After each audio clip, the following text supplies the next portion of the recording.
Hey there, Solar Warriors. I'm Nico Johnson, and this is Suncast. Each week, I pull back the veil on the life and business insights of clean tech entrepreneurs building the most noble and impactful companies of our time. I hope what you learn from this conversation is a catalyst for your own growth. So thanks for tuning in, and welcome to our tribe.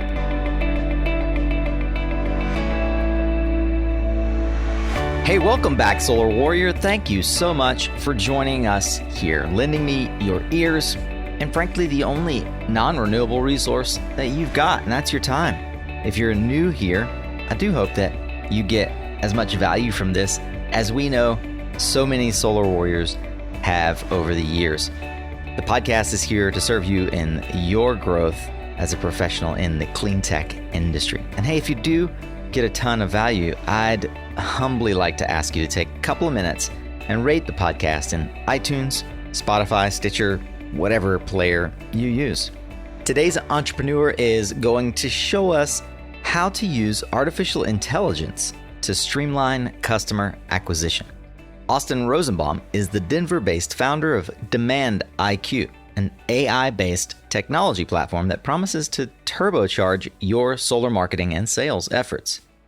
I've really enjoyed getting to know Austin since meeting him on a conference panel this past summer.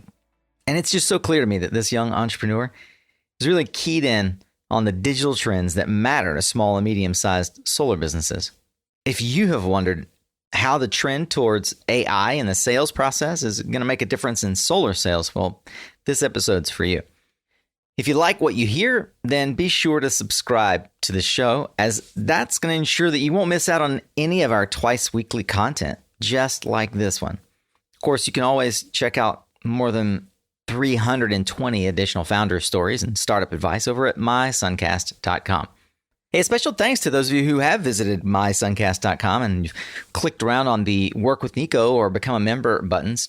And right now, for a couple of weeks, I'm going to be accepting applications for a few coaching spots that I've opened up to folks that want to get through the end of the year and make a solid plan for 2021. That sounds like something you'd be interested in. I'd encourage you to fill out the app and let's have a call and see if there's a fit. By the way, if you stick around to the end, I'll let you know how Austin could be putting $500 right back in your pocket. Very generous offer from Demand IQ. Hope you'll stick around all the way through the end. For now, get ready to tune up your skills, Solar Warrior, as we tune into another powerful conversation here on Suncast. All right, Solar Warriors, as promised today, we are going to go deep into trends and market movement around the residential solar buyer experience. We're going to do that with a new friend of mine, Mr. Austin Rosenbaum. He's the founder and CEO of a company called Demand IQ that is killing it right now, helping installers figure out who their customers are and helping them get on board. Demand IQ is based in Denver, but Austin cut his teeth working at Sunshare. You may recall Sunshare. We had David, the founder, on last year.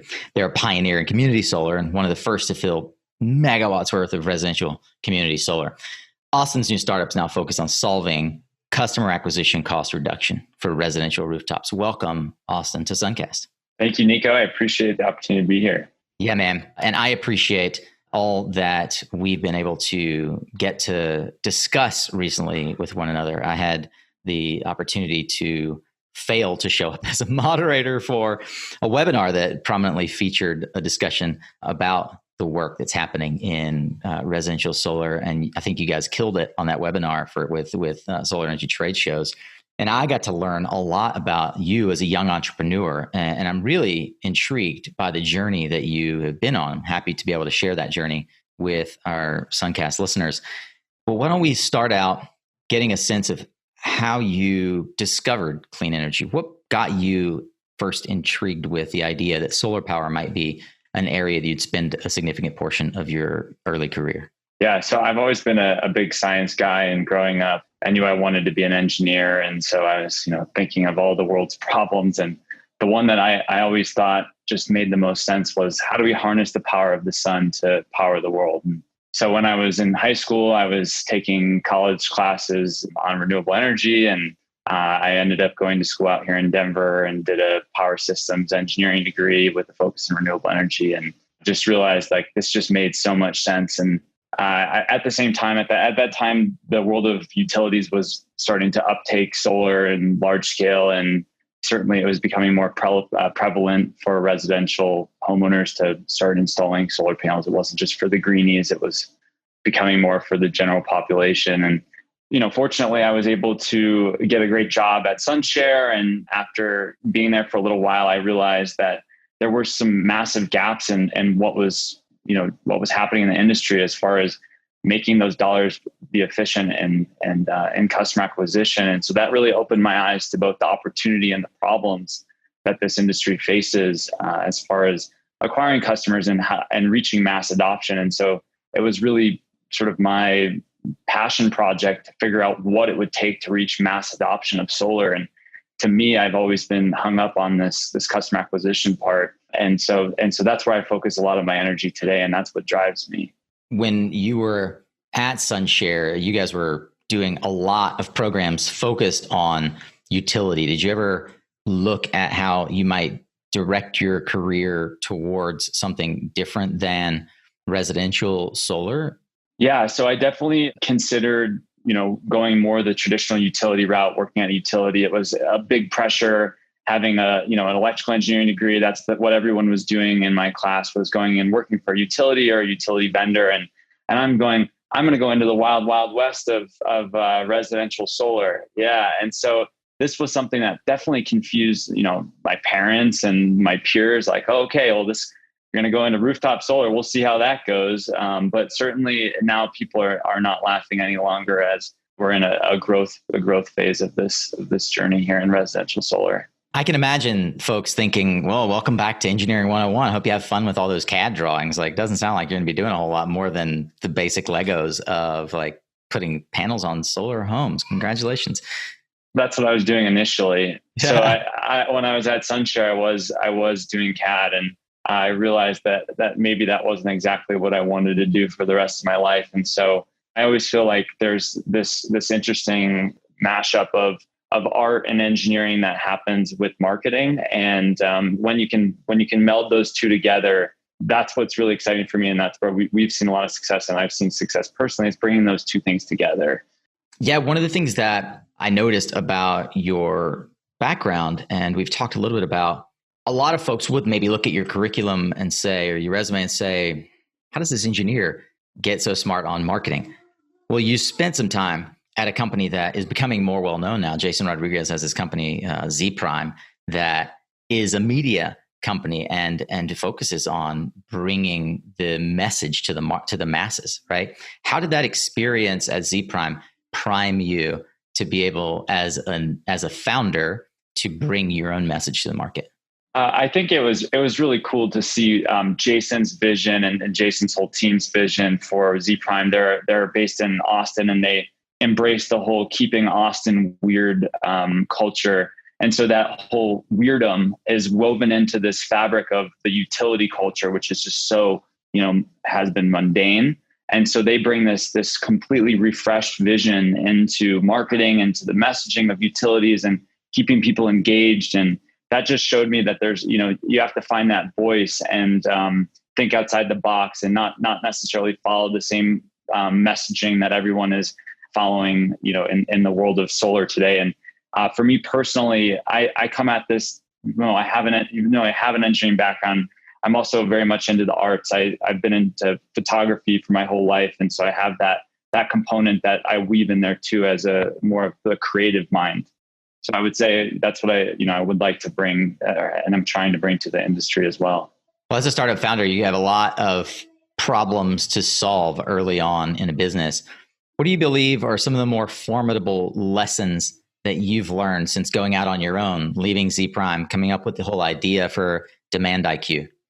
So definitely stay persistent, because, it's very unlikely that you're going to be successful on the first go, and great ideas take time to come to fruition. And so, Demand IQ was not, what we are today was definitely not what we were when we started. And so it's that persistence and that willingness to continue to push on and learn from mistakes and learn from your customers and take their feedback in and really iterate to get to what they want and is what the industry needs.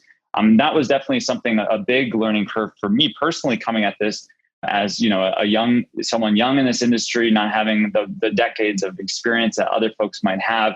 I had to get up to speed there on understanding what it was that was the solution before we really had that in our hands. Yeah, the eponymous product market fit. So why don't we open the door there to better understand what is the opportunity? So you're working at Z Prime.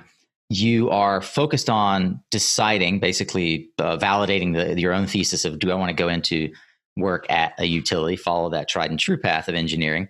What disruption in what you saw happening in the market helped you decide, oh, here's a problem I can go solve? And why was that so important that you would set aside the next 5 years of your life? So this is during the rise of the machine learning boom, let's call it, when every tech company was doing machine learning and that was the hottest thing, and AI was this really hot topic area. And meanwhile, I was taking all these classes and learning about statistics and machine learning modeling. And I said, holy moly, there's a great use case of how do we reduce waste by applying some statistical analysis on the market. And I thought, well, if we could just go out and score every homeowner against people who had bought solar in the past and find out who is going to be more likely to buy in the future, then maybe we could reduce this customer acquisition problem or this customer acquisition cost and be able to get this product out to more people more efficiently. And so I said, well, let's just take some time to try it. And then we did get some customers on board initially to use that product. And that was kind of the foothold that we needed to better understand the problem. So I would say the spark for me was there was this technology that two technologies I felt passionate about. It was solar plus this AI/machine learning. And I just wanted to meld the two together and see if there was a business there. And in fact, there was customers willing to pay for that. So often in the product market fit journey, which is the most important journey for any entrepreneur, you have to go through a series of validating the thesis. And right now, the idea that AI and machine learning could be applied to, namely customer acquisition, solar marketing, was 4 years ago barely the spark of an idea. ML was something happening in deep learning institutions and academic institutions.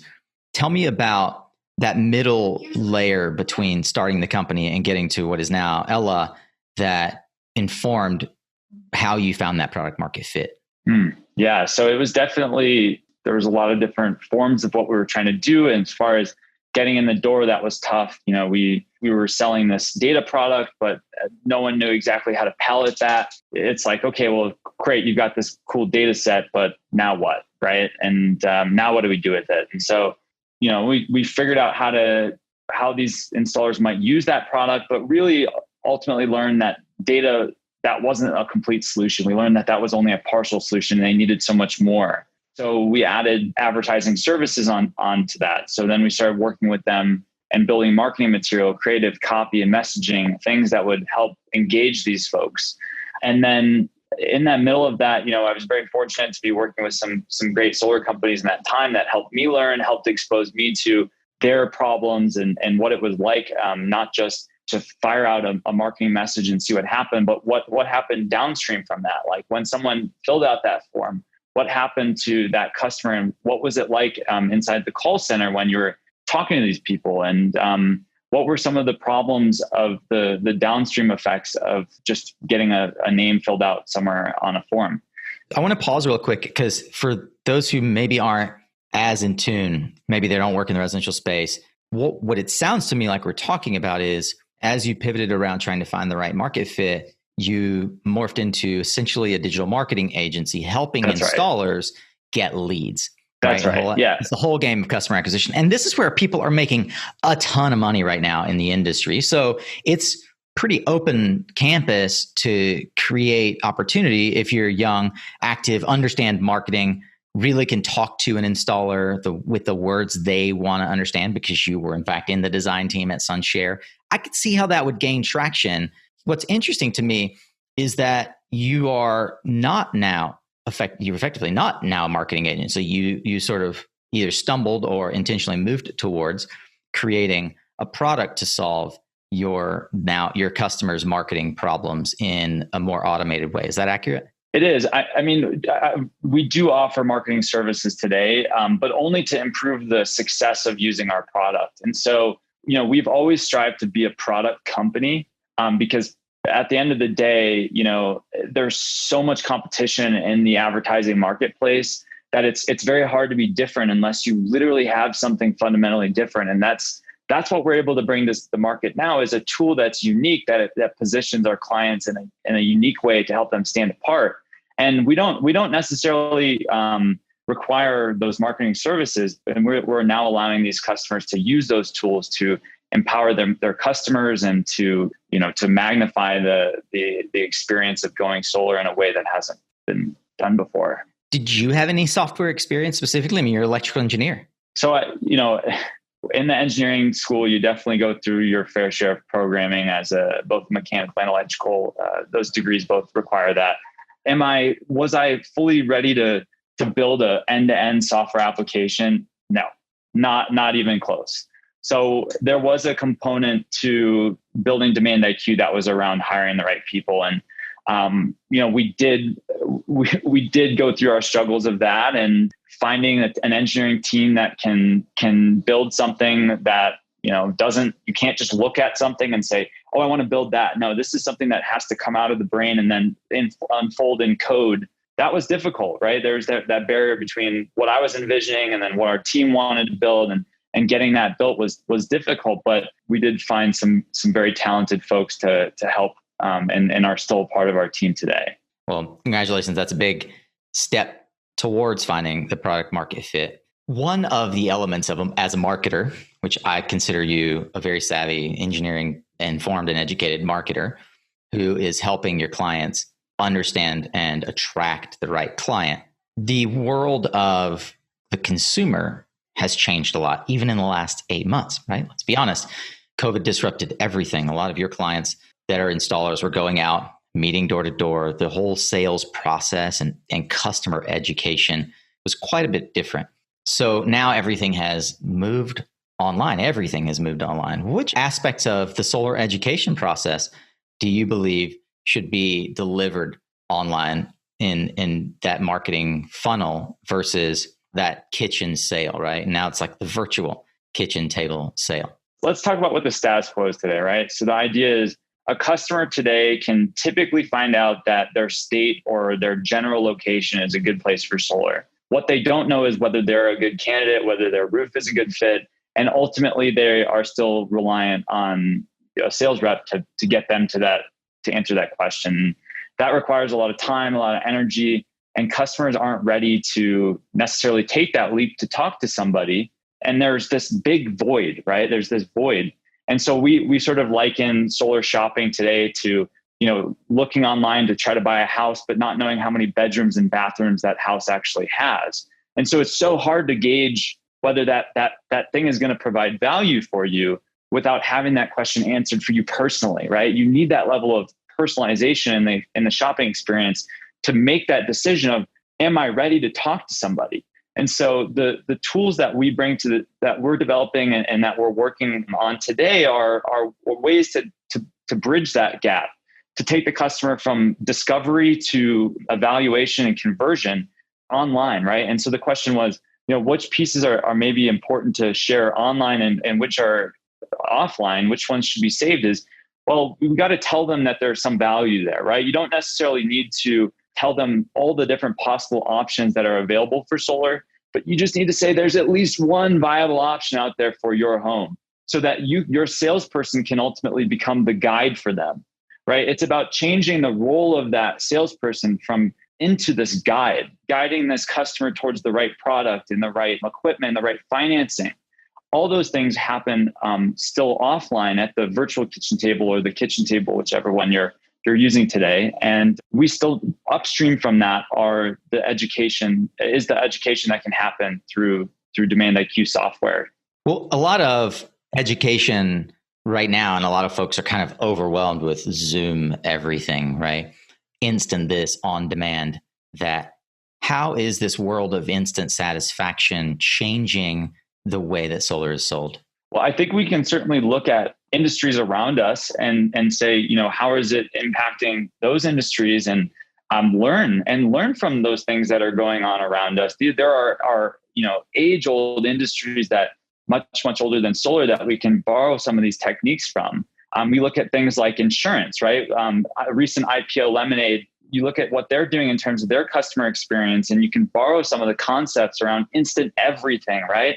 That's what customers want, especially in a day where the attention span is just, like milliseconds when you're clicking on that ad. From the time when that ad is scrolling across my timeline, I've only got a fraction of a second to get that person's attention. And then even after they click on that ad, I have to be able to deliver something that's of value to them instantly. And so I just don't see lead forms or traditional solar websites, not that they're not informative, I just don't see them captivating attention in the way that the modern consumer really needs.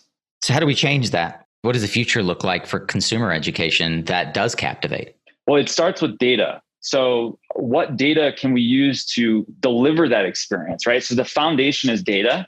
We have tools like Project Sunroof, who we're very fortunate enough to be a partner with. So we leverage Project Sunroof data as an underlying a tool for communicating that instant value, that instant education. And then you have to layer that with an experience that is modern, first of all, and then also, is able to communicate clearly, right? It has to share that data and information in a way where where the consumer, the homeowner is able to absorb that, intake that, make sense of it, and then decide to take action, right? So guiding that customer from this quick little tidbit of information into their next step, which is maybe a much harder task to achieve than if you didn't have that intermediary between the advertisement and that end goal of getting them to convert. Progress and change are not achieved by standing still. We must challenge the status quo and do things differently. There are moments in time that change the course of our history, and for us, that time has come, a moment to act now for a brighter solar future. In a global scenario where the demand for renewable energy is constantly growing, solar has the power to shape new and powerful energy models to drive progress and prosperity for a sustainable world. At Suncast, we stand with Femur, and together we can shape the future of solar. Learn more about how Femur is changing the future of solar at solar.femur.com. That's solar.fimer.com. I've been wondering, what's your least favorite solar asset management activity? Those daily, weekly, sometimes monthly deliverables that you just have to check off the list, but can be such a drag. Well, let me tell you how to press the easy button and get going on the work that really matters by automating your invoicing and ticketing and reporting with PowerHub. Focus on the work that you want to do. Take the boring stuff off your plate with PowerHub. You can go to powerhub.com/Suncast to learn more. So we're talking about the customer journey. The customer journey is clearly changing because consumers are being bombarded by everybody digital selling them. Every education platform is the digitization of the customer experience.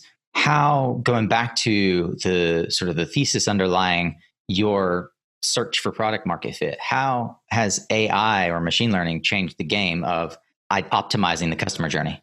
So I would say that it's about strategic communication with human resources. So we don't necessarily need to use people to deliver every single marketing message, or if we don't need to be on the phone with a customer until they're ready to be on the phone with you. So you can use things like AI and these conversational design tools to have a conversation strategically with this customer around what they want to talk about, when they want to talk about it. Maybe it's Tuesday at 2 a.m. When they're clicking on that ad. So it's about the strategic communication and using that AI to be able to deliver that real-time engagement when you may be sleeping and your call center is definitely sleeping. I think that's the future, is this augmented experience where conversations with AI can supplement and augment the offline communications that are currently going on. I'd like to dig in that for a few minutes. Are we essentially talking about chatbots? I would say yes. The future could be something along those lines. Although I would say our technology is not a traditional chatbot. We think that there's still this hybrid between, a communication of a chatbot and this point and click towards sort of flow. There are definitely some things that can happen offline, like for example, after the customer leaves the online experience where you're trying to do your follow up and get them to convert into an appointment. There's definitely a lot of things going on in the chatbot hardcore sense of that via SMS right now. There are a number of companies where if I fill in my contact information, it very much seems like I'm now chatting with somebody in real time, but it's actually a chatbot. That is not necessarily what we're doing today. Our technology is more around how do we get customers from clicking on an ad to filling out that form and providing their information and educating that customer. But definitely there's still some things going on in the follow-up via chatbot more so. One of the things that came up in the aforementioned webinar that you were a panelist for, all about unlocking new solar customers with this concept of the digital marketing dominated funnel. How is the infusion of AI, this conversation around chatbots, this instant feedback loop impacting conversion rates? Because that's something that as a marketer, we all really want to focus on. Yeah. So it's super important that at the end of the day, all this technology actually creates reductions in cost, right? It's all good and well. I mean, of course, there's benefits such as like an improved customer experience, even if it doesn't necessarily reduce your cost, but that makes us look good. So just that sort of soft side aside, we also have the conversion rate improvements. What we feel like giving this instant estimate does is it makes the pie larger. There's only so many people who are ready to sit down and get a quote, but there's a lot more people out there that are ready to get an instant estimate. And so what we've seen is using these calls to action around instantaneous answers is opening up the pie and getting us more total lead volume. So some of our customers are seeing more organic lead volume. And in the case of paid advertising, they're seeing lower cost per results, lower cost per leads. And in some cases, they're seeing lower cost per appointments, and that's trickling down to lower cost per acquisition. So we are seeing the cascading effect of opening that funnel up at the very top and saying, let's go get more of the people into the funnel that otherwise wouldn't have been there to begin with. I love this because one of the folks that I've been sort of rapping back and forth about how the solar industry is growing, he likes to say it's hilarious that we have an industry with a 97% failure rate, 3% of our electricity mix is converted, and an 85% sort of customer acquisition failure rate, and that only generously 15% of the US population is even thinking about solar. So you're working at the very top layer of the funnel, which is how do we actually approach the 85% who just scroll right past that ad? It's really curious and interesting to think about this for those of you who maybe are selling solar modules or you are developing storage assets and you're not thinking day to day about the end consumer and how they engage with the sales process. Because what Austin and his team are doing is actually thinking at the very granular level of what word, estimate versus quote, is going to attract someone to even stop for a second and consider. Have you, like Lemonade as an example, have you seen marketing tactics from other industries that at that level are having success exposing their product category to new users? And how are you leveraging that? So when I'm looking at the solar industry and looking at other adjacent industries, there's this commonalities, and it is that there's these large, high ticket offline sales that are still happening in prehistoric or antiquated sales strategies. The things that were going on before the whole .com boom, it's like the same process of fill out this form, someone calls you, figure out whether it's right for you, and then you purchase it or you don't purchase it. And there's this idea of digitizing those customer experiences is happening all over. I'm looking at things like roofing, right? Roofing is a perfect parallel to solar. I'm looking at things like the auto buyer experience. There's a company out there called Roadster. Roadster is effectively digitizing car sales for dealerships. So they've got a catalog where you can now browse a catalog of cars. There's a whole bunch of different areas, but it's this idea of taking these high ticket items and these complicated things to sell, right? They're just complicated. At the end of the day, it's not simple. They're not cookie cutter. It's not like buying a new handbag or something that where you can say, I know how much this is the value of this thing for me because I can look at it and see it and touch it. You don't know that when you're shopping for solar until you actually see the modules laid out in your house. So it's very difficult to sell these items that are complicated in that way. And so we can use technology like AI and data to drive that customer experience to be able to communicate that value that wasn't able to be communicated before. And so I definitely think that we're going to see more and more high ticket items being sold in this way digitally, or at least in an augmented sales experience where it starts online and finishes offline with the sales rep. I fully agree. And I think that's one of the things where you and I, from a marketing perspective, like we see eye to eye. I rarely have conversations with someone who so clearly understands how we can sort of pull in these ideas from other segments. A lot of folks want to look at what their competitor in town is doing and try to assimilate that learning. What you're doing with Ella and the customer journey that you empower for your installers is a unique approach in the marketplace. And I encourage others to take a look at it and see how it will challenge the way that you're thinking about reaching your customers and how you're thinking about the education process of your consumer. And I think this goes beyond just residential solar. And I think we're going to start seeing this level of, I'll call it automation, but it's really sophisticated automation that has a human layer of intelligence informing what's happening. We're going to see this start rolling into a much more complex world, that of commercial and industrial solar in the coming couple of years. And I don't see folks pulling this kind of data into, I see very few pulling this kind of data into that C&I space, which, as we all know, is that is going to be the goose that lays the golden egg when we crack that C&I market wide open. Austin, you're a young entrepreneur who is putting into practice the things that you see around you, but you're also taking risks. Where have you pulled wisdom in the form of mentorship into your overall business building experience? How have mentors been important to you and helped you grow? I mean, tremendously so. The mentors that I have today are some of the solar veterans. And so folks that have worked at Solar City and Sunrun and some of those places that are lending their expertise, their connections. That's how, there's a sounding board behind Demand IQ. And especially early on, we wouldn't be here today without those people providing the guidance of how to make the decisions around what the industry needs and what direction to go, especially from some of the things that didn't work, some of the failures we had. So how do we overcome those and move in another direction? Do you remember a particular moment in time where, having maybe made a pivot or a turn, you had that aha and you're like, wow, this is actually working. We're starting to find product market fit. Can you tell me about that moment?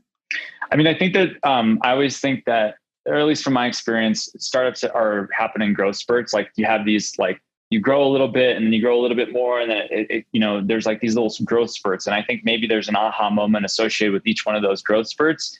I can just share, more recently, we were troubled, challenged by the whole COVID thing, just as all of our customers were. Not only was it harder to convince a solar company to try something because they're in a state where they're struggling themselves, but also we didn't know how to reach customers. We had to rethink our whole customer acquisition strategy.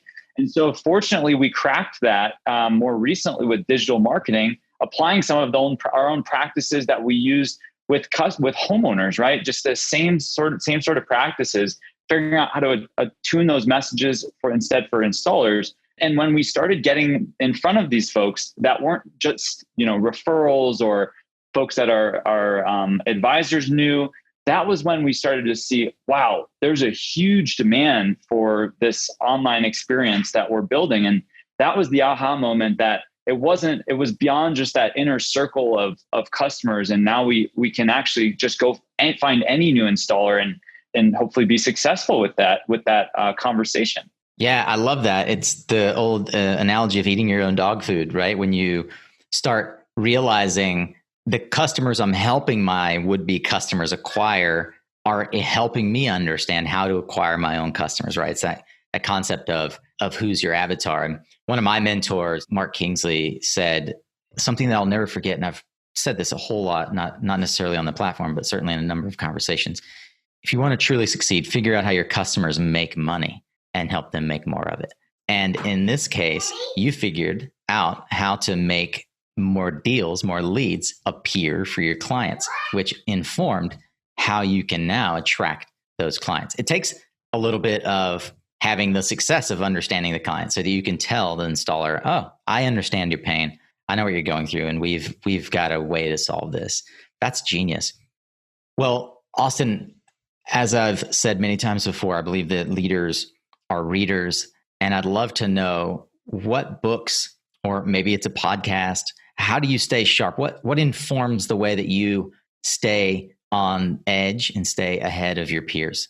I think it's always important. I'm a big, I digest a ton of content on my cell phone. I think it's important, we've talked about this earlier, looking at what other industries are doing. I spend a lot of time looking at things that are not solar.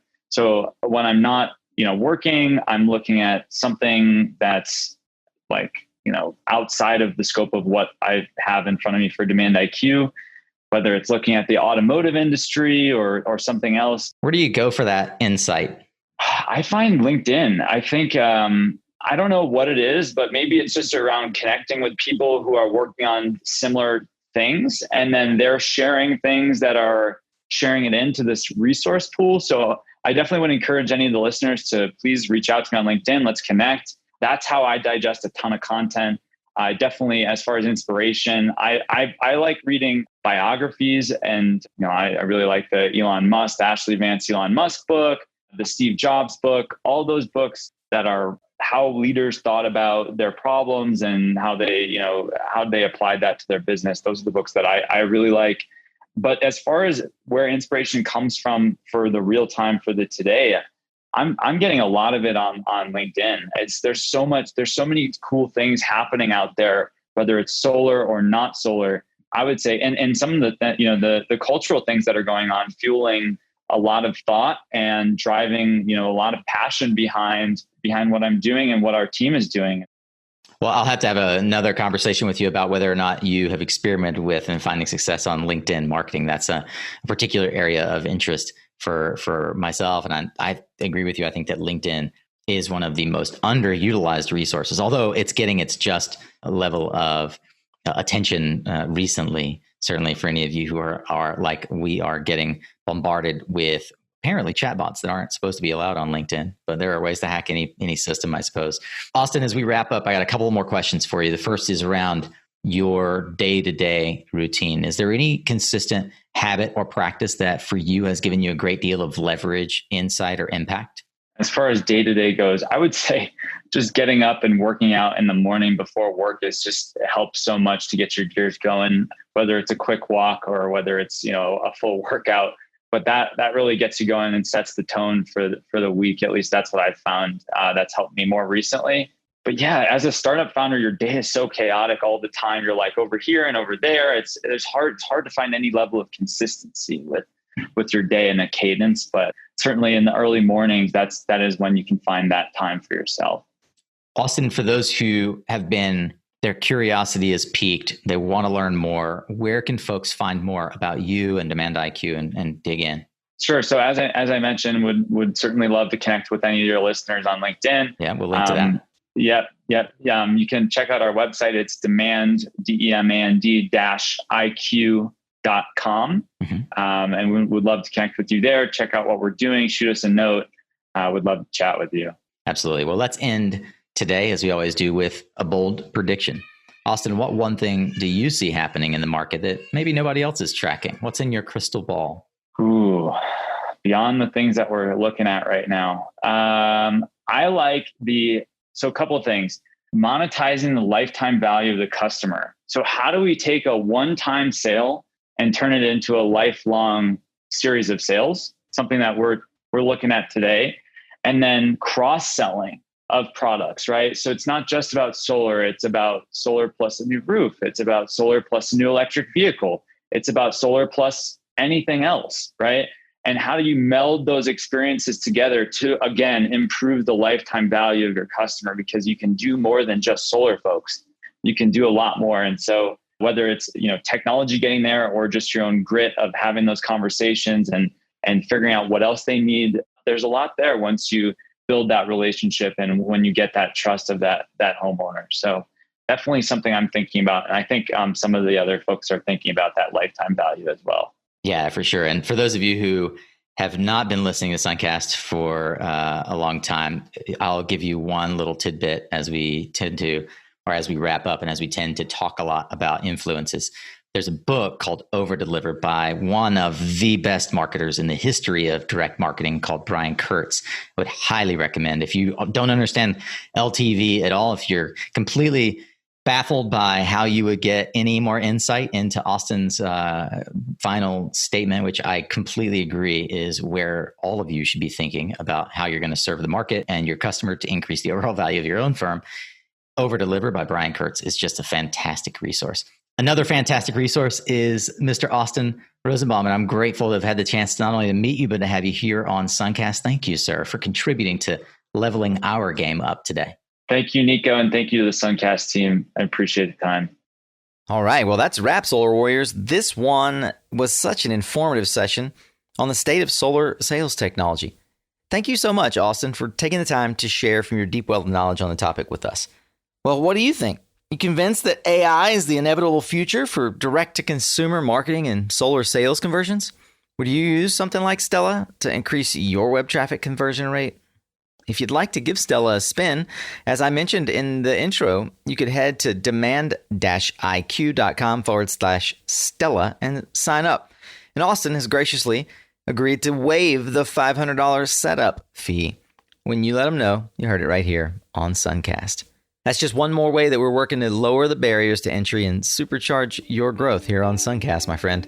If you are eager to keep learning, well, then you, my fellow Philomath, can find the resources and highlights from this and every other discussion on Suncast, along with the social media links, my book recommendations, along with our guests, and much more over on the blog at mysuncast.com. Hey, while you're there, I'd love it if you'd take a couple minutes to give us your feedback in the listener survey. And as a way to say thank you, anybody who signs up for the survey through the end of 2020 will get invited to our private online community, and I'll be doing a random drawing to give someone a very special holiday gift. Take the survey at mysuncast.com. You'll see the button right there. Thank you so much for leaving your thumbprint on Suncast. Well, I do hope you'll tune in next week because we'll be taking a look at another promising storage startup. This time it's Jewel Case with CEO James Wagner. Hope to see you again soon. Remember, you are what you listen to. Thanks again for showing up, Solar Warrior. It's half the battle.